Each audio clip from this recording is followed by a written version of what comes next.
excited about this next conversation. I am a fan of hers. I am also just loving that she is here in Atlanta, went to school in Atlanta, and she's one of our own. So I need y'all to act like, y'all know, favorite cousin. We all have one. Come on, can we build the room, build the energy? Y'all stretch? I need y'all to make some noise for my new girl, my homegirl, Taylor Polidore Williams. Pew, pew, pew, pew, pew, pew, pew, pew. Hey. Yes. That's a good king right there. Kimmy. Here you go. Welcome. Let me make sure it's on. Good. Yes. Hey, everybody. Wow, you really here. I'm really here. Girl, you have lived in my TV for so long. Yes, oh my goodness. Watching. Wow. Well, welcome to Yesterday's Tomorrow. Thank you for having And me. Welcome to Comforting Sessions with Reebok. Shout out to Reebok. Can y'all make some noise for Reebok? Yeah. Come on. I know everybody has had a pair. Everybody probably has a pair as well. So we're going to dive right in. I want to just take a moment for Reebok just for 1 second. And, you know, we know you from the TV screens. We also know you from social media, but we want to dive in a little bit deeper. So who are you when you're being your most comfortable self? I feel like when I'm my most comfortable self, it really just depends on what I'm doing, because I think there's two sides of me. There's a very like fun and vibrant side. I love to dance. I love to be out. But then I also, again, I'm a Virgo. So I like being at home, everything clean, some music going, kind of in my like creative bag. I love Pinterest. I used to love Tumblr a lot. Like, I like kind of being to myself and getting like caught in my head sometimes too. So I think it just depends. But that's when I feel my most authentic self. Either when I'm like performing and out, I thrive off the energy, or when I'm just at home in my own world, in my head. That's so good. So that same question, you all get the opportunity to answer as well in the back of the room by, well, here's the Reebok couch, but there's a table in the back where you can pick up one of these cards, and we want you to write down, who are you when you're comfortable being yourself, when you're your most authentic self, no filter. So take a moment throughout the event, write it on this card. You heard it here first. I was going to say moo-moos and popcorn and TV. I'm more like a silk pajama. Oh, yeah. Where you get yours from? We need to talk about that. Amazon. Period. Love that. He's like, yeah, she do be doing that. Yeah. So the community has so many questions for you, and I know I do as well, but I think we should just dive right in. How many of you all are familiar with Beauty in Black? Yeah. You know, and by the end of this, everybody in here is going to be clapping. If you have, you've seen it on Netflix, I know the trailer has played while the TV was probably just sitting there, and you were like, it's worth the watch. Let's start there. Y'all, like, let's talk about the journey for a second. How many years have you been acting? Let's start there. So, I will be 33 in August. I was in my first feature film when I was 13, so 20 years this year, I would say. But, you know, there's evolutions to the journey. Like being a child, I'm from Houston. That's where I started acting in theater, doing plays, commercials. That transitioned into television and film. And then when it was time to go to college, I was like, well, I'm going to keep acting. And that's how I ended up in Atlanta. My mom asked me, she was like, do you want to go to school or do you want to just go to LA? And I was like, I want to go to school. I want to go to HBCU. So whenever I was figuring out which school to go to, at the time, it was 2011 Atlanta. Atlanta was huge in music, and it was just started, the TV and film industry was coming here. And I just look back at that and how divine it was, like being 17 and thinking that way, because it was around that time that it blew up in Atlanta with TV and film. So I was right, just the timing of it all, being able to take advantage of the independent television and film industry. And then when the tax credits came to Atlanta, just kind of went from there. So let me get this straight. You had the option of going to school or going to LA. I did. I had the option because my parents told me, they were like, when I was in 9th grade, they were like, we are not going to pay for your college. So if that's something that you want to do, we will tell you what to do to get your college paid for. and you need to make these type of grades, these type of scores, and we'll help you with that. And I listened, and I graduated high school with 6 full rides, and one was to Clark Atlanta University. Ding dong, hello. It's so me. I had a lot of agency over what I was gonna do with my career. Like I was a kid responding to my own emails. Like I have this audition at this time. I need to be at this place at this time. There's so much there because that's not the norm now. It's not the norm. So what were your friendships like? Cause were you like helping them organize their homework too? Like what? How? You're the responsible friend. That's a crazy question because I actually am coming back from a bachelorette with my high school friends, and I think just being young women and being around each other. My friend who I was just with at 14, she knew she wanted to be an OBGYN. She went to Howard and now she is an OBGYN. I don't know, it's like iron sharpens iron and it felt normal, but now as an adult, that was not normal. Yeah. I don't know. No, not at all. But we had a lot of fun too. Yeah. We handled our business and did what we said we were going to do. That's beautiful. And then just it also speaks to being able to hold on to those lasting friendships for that long too. As a woman, it's not always easy. Journey, yeah. It is. All of it is a journey. So kudos. And the ebbs and flows of a relationship. And learning how to embrace the versions of us that we become. Exactly. Because I thought I was going to be a singer. I thought I was going to be a cheetah girl at one point, child. And once the cheetah girls broke up, baby. Not everybody knows, like, this is what I'm going to do. And then you stick with it. Yeah. But probably at about 23, I was like, oh my gosh, should I have gotten a job? When you have like real life lessons coming in, I had got the degree. That didn't help. Like, that meant nothing to go be on a TV show or a movie. Yeah. I learned lessons in school, but it was like, oh, I have an apartment to pay for. I have this to do. So that, I would say, started a whole new evolution in my career. But yeah, it's a journey. Yeah, and having people around you who just understand when you're certain about your calling, which it seems like you were whoever, I say the Lord, told you early on, this is what you should do. You saw it through. I think that's super, super, super powerful. Now, how many actors, actresses do I have in the room? Okay, we got some. Okay, so one of the questions that came through is, how do I get into acting the right way? A lot of people are being found on social media now through TikTok. I think Christmas, for example, with the Grinch, we saw how the internet took him by storm, and that went from people just showing up in real life to finding out who he is and realizing that it's not only Jim Carrey that can be the Grinch, but we're seeing people adopt these characters and show up. But when it comes to acting, is there a right way to show up and be selected? Yeah, I feel like more than a right or wrong way, there's a way, you have to look at, do you want longevity? Do you want to go viral? Are you trying to just make money? There's a lot of different ways to do it. I knew that I wanted longevity in my career. I do want to make money. I believe we should be paid. So there's no shortcut when you're trying to go that route. I would say to start taking class, educate yourself.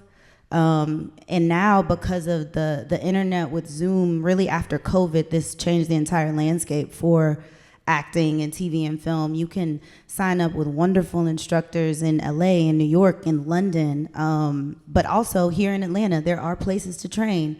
So I would say just dive in. One of the biggest pieces of advice that I was told, and I used to wonder, like, what does that even mean? They would say, if you want to act, start acting. So get in class, find peers, especially in a place like this. I'm sure there's cinematographers, people that do videos, people that want to write and create stuff, and you just dive in and you find your way. But you can't go wrong with educating yourself and learning the craft of acting first. Yeah, I remember when I was going to school, and originally I was looking at Spelman, 1, because both my grandparents worked there, and 2, because my mom went to Spelman as well. But at the time, wanting to pursue mass communications wasn't even an option.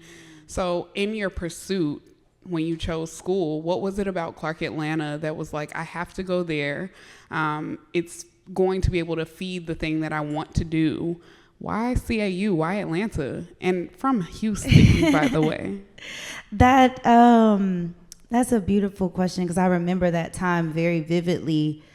I was doing a college road trip with my parents of all the HBCUs. Like, we went to so many, and I just knew I was going to Spelman. I knew it because I loved ATL.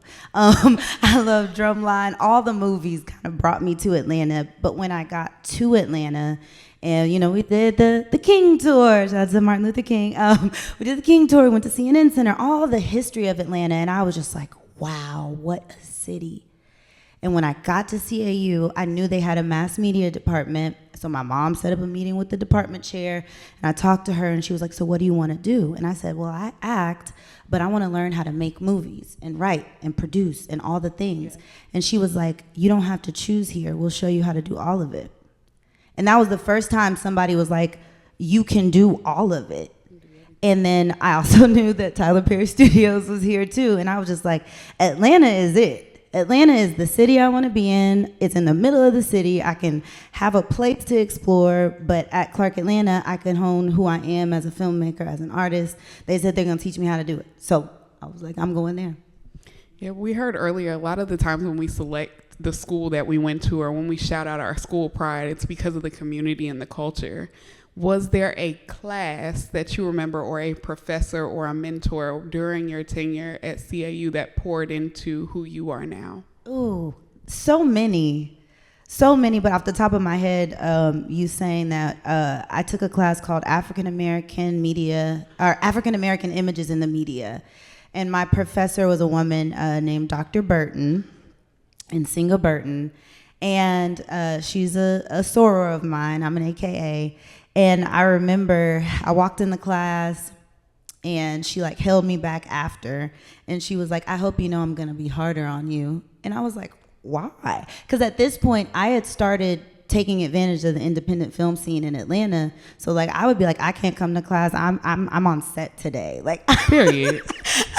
I'm in the field today. And some teachers would be like, love that, bye, you don't have to worry about that. And like, I made a B in acting because I missed something. Like, he wouldn't work with my filming schedule.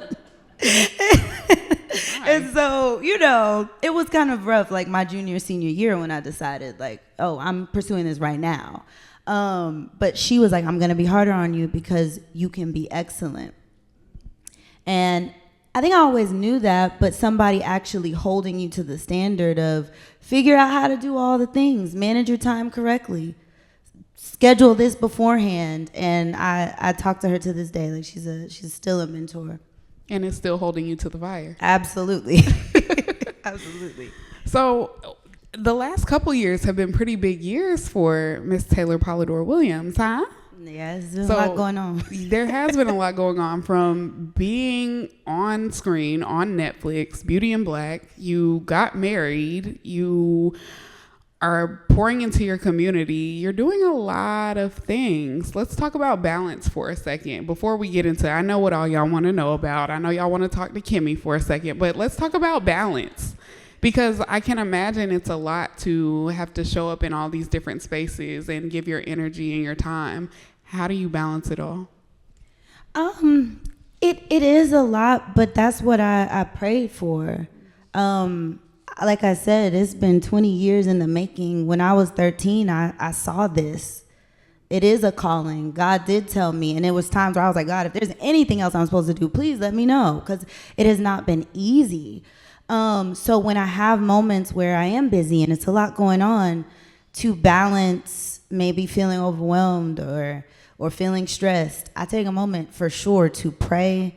I meditate, to center myself and remind myself, this is what you're supposed to do. You're supposed to be doing this. And 2, enjoy this.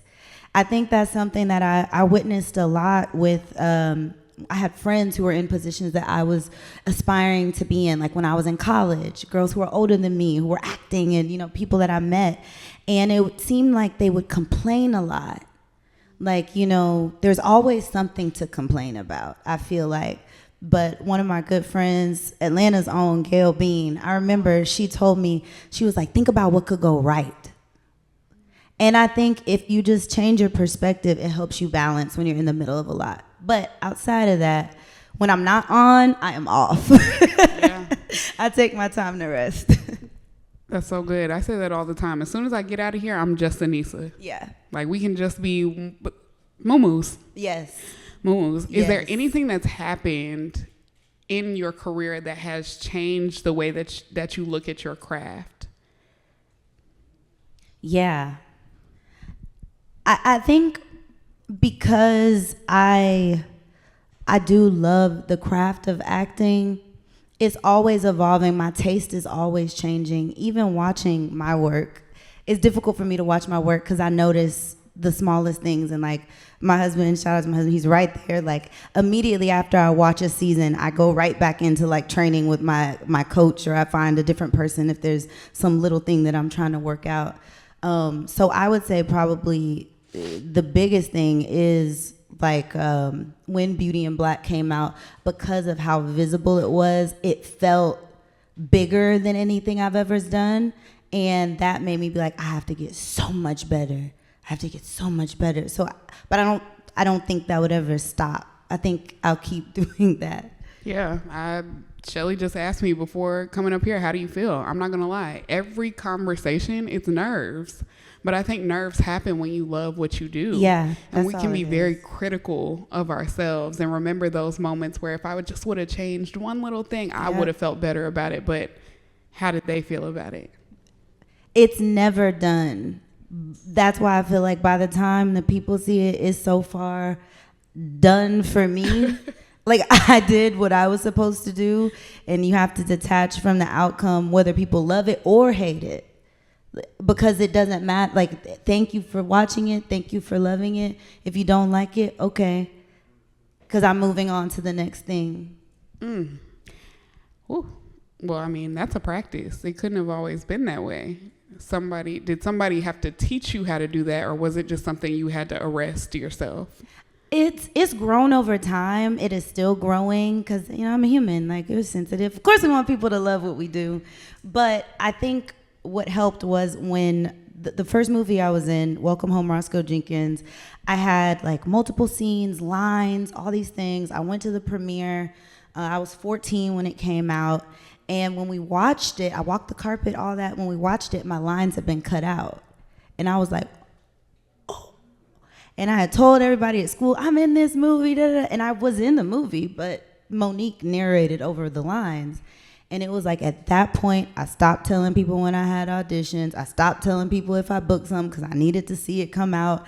And I think some of that was healthy in the sense of like, you do this to do your job and you do your best and you let that go. But what it did make me do, so I could have, I guess not control over it, but it was like, well, when I make my own movies, then I can have a say in what is out and what's the final image. So it made me want to develop myself as a filmmaker too.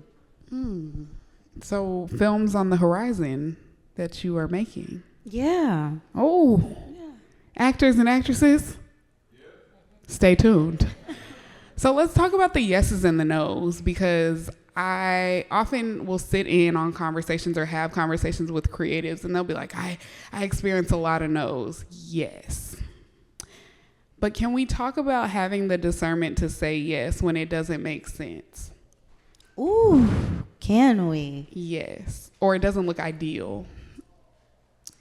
We absolutely can. And that's something I think that I've grown to refine as my career has gone on, because I think at the beginning you just want any opportunity to work. So it's like, yes, I'll do it. And you don't ask questions, or you don't find out what the bigger picture is all the time.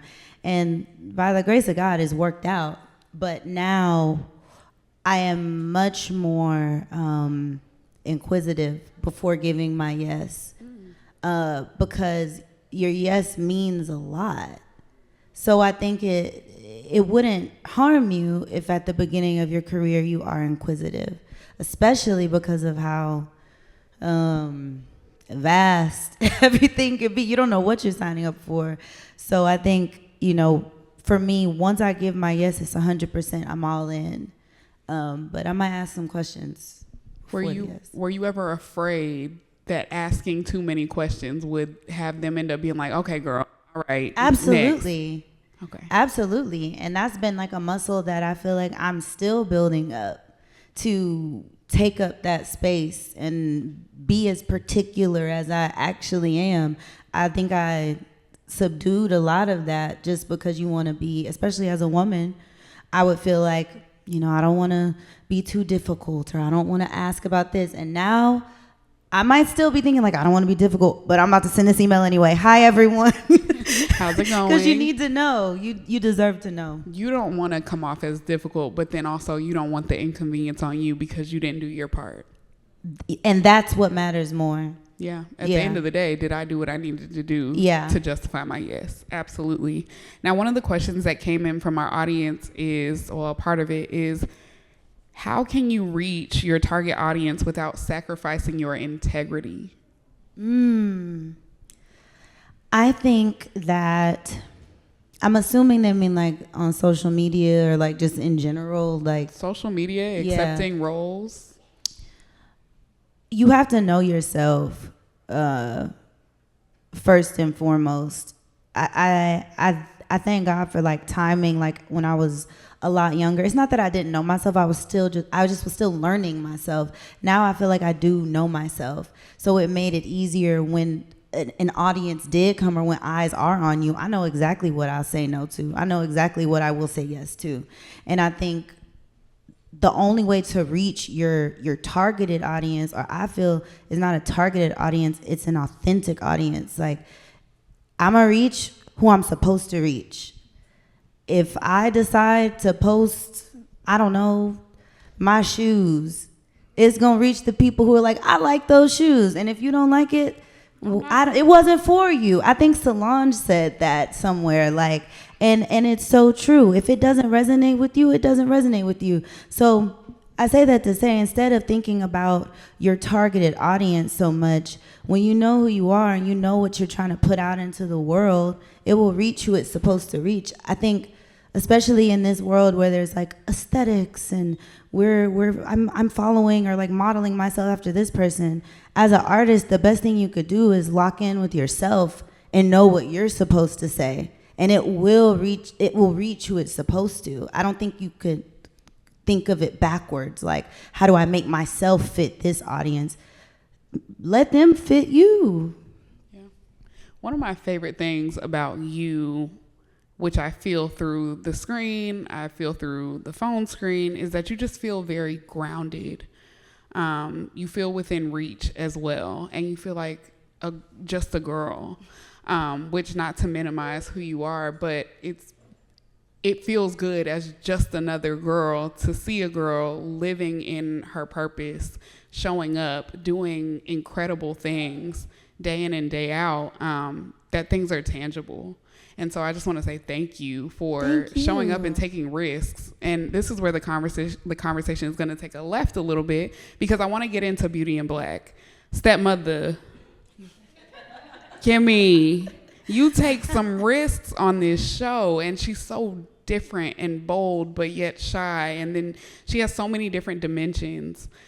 Were you afraid of anything that came with Kimmy and having to step into her shoes as you were reading the script? Did you know this is where it was going to go? I did know, and I was terrified. I was terrified to take the role because I actually, when it first came to me, or when my team was like, oh, you have an audition, I read it and I was like, absolutely not. Because I played a stripper on Snowfall, and it was not about her being a stripper at all. And I was like, no, I don't want to do that. And not because anything is wrong with dancing. I just was like, I already did that. I'm a Black woman. I'm very cognizant and aware of like the images that I want. So it was like, no. But my team was like, well, you've been requested by Tyler. And I had just finished a project with him. And I was like, out of respect for him in the working relationship we have, I'll do the audition. And when I got there, I knew, I was like, I'm going to have a conversation with him. Which is a crazy thing to think of because it's Tyler Perry. But when I came in, he was like, come talk to me. He was like, what is it going to take for you to take this role? And I was like, well, I have questions. I was like, where is it going? What is this show about? What is the journey? And that's when he gave me, again, to asking those questions. And he told me what was going to happen as the story went on. And I was like, I'm intrigued. How? How does she was like, I'll send you all the scripts. Let me know. Talk to your husband. Let me know. And I was like, okay. And I read them all in one night. And I was like, how fun to play a character with so many layers. But it was terrifying because where it starts is very dark. And it's, it is a lot. It was a lot going on. But I think it's okay to be afraid as long as it doesn't paralyze you. And I did it. Yeah. I think you also said something so good about talking to your husband about it. Let's talk about having a supportive partner for a second. This is still about you, but when you're stepping into a role like this or you're taking on opportunities that could potentially affect the relationship, the amount of time we're able to spend, what was that conversation like? Was he all in from the jump, or was there some like, hey, listen, we should really consider this? Well, I can't speak to anybody's relationship besides my own. I think it's a very nuanced, unique experience with what other people's marriages are. But in my marriage, my husband is my number one supporter, as I am his. We both are in careers that are way more than just a job you go to and you come home. He's a surgeon.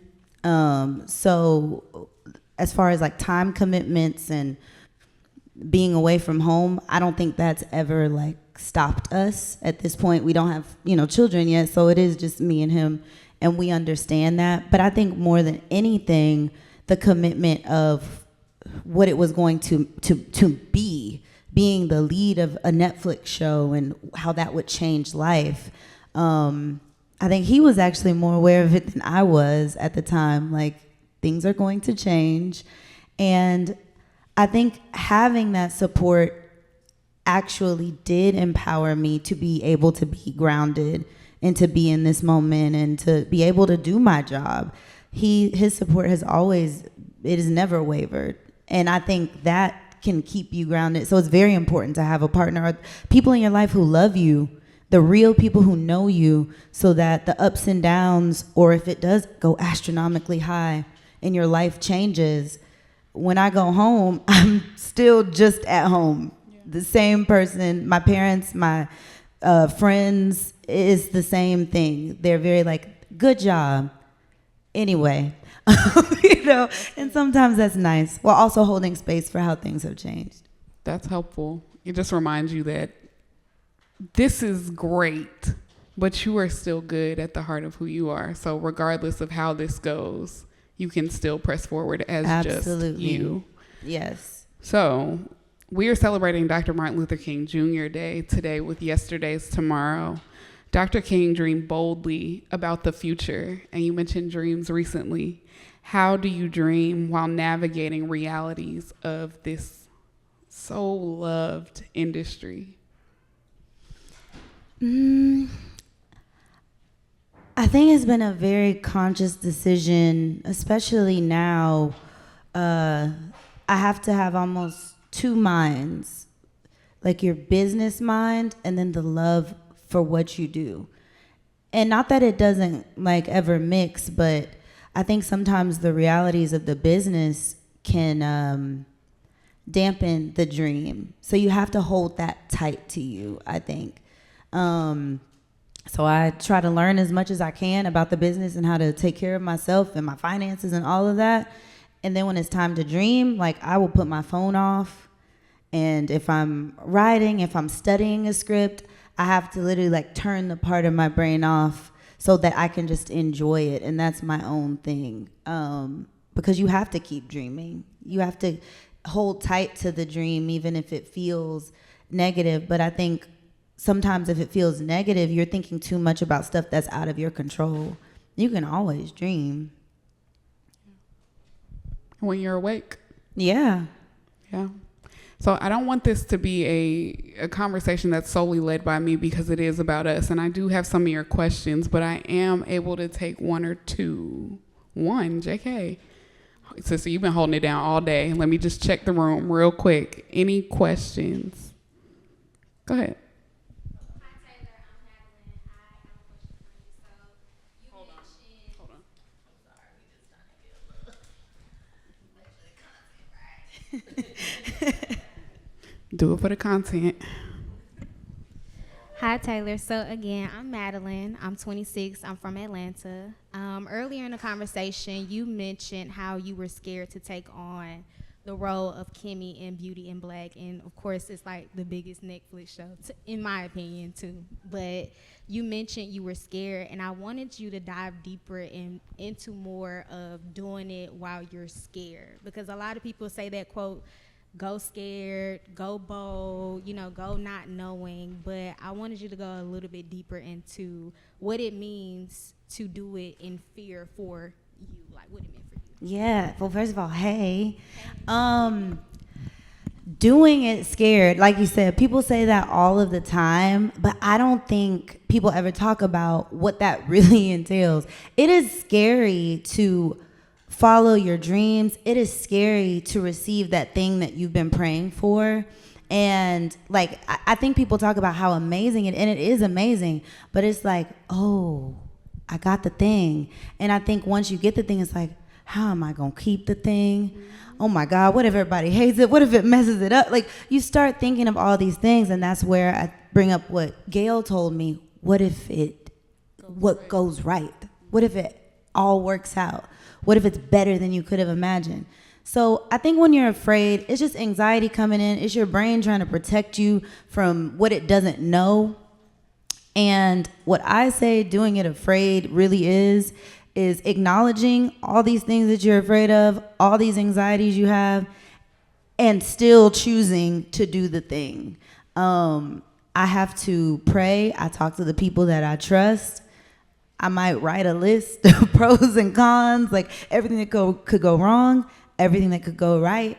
And when I feel at peace, like this is the decision, even if I'm afraid, then I just have to trust it and let it go and do my thing. So sometimes your fears are actual concerns, and maybe it's just conversations you need to have with the people who you trust. And then you find out that you really aren't afraid. You don't have anything to be afraid of.